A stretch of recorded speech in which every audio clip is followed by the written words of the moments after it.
kita tahu bahwa surga itu sempurna. Jadi bagaimana kejahatan itu boleh bermula?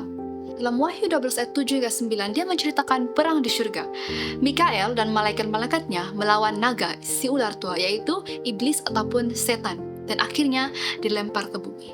Ini penting untuk kita tahu, kejahatan tidak bermula di bumi. Dia bermula di surga, dalam hati Lucifer sendiri. Dan pada mulanya dia bukan malaikat yang jahat. Tapi bila kebanggaan diri masuk dalam dirinya, dia mula mau tinggikan diri, mau kedudukan yang bukan milik dia. Dia mau jadi seperti Tuhan. Dan bila dia tidak dapat apa yang dia mau, dia mula memutarkan cerita.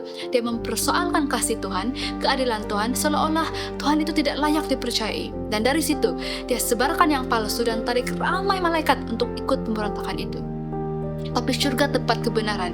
Kebenaran itu tidak boleh hidup dengan tipu. Maka berlakulah konflik, bukan sekadar perang kuasa ya, tapi perang antara baik dan jahat. Dan konflik itu dibawa ke dunia kita, masuk dalam pilihan kita, hati kita. Dan kalau kamu pernah rasa macam ada tarikan antara terang dan gelap dalam diri kamu, kamu tidak gila, sebab kamu memang sedang hidup dalam konflik yang Alkitab memang jelaskan. Tapi berita baiknya, Yesus yang berdiri untuk kebenaran pada masa dahulu, masih berdiri untuk kamu dan saya hari ini. Dan dalam episode seterusnya kita akan lihat bagaimana konflik itu masuk di Taman Eden. Perlu doa atau mau belajar Alkitab? Hubungi kami. Dan ingat, kebenaran akan memerdekakan kita semua.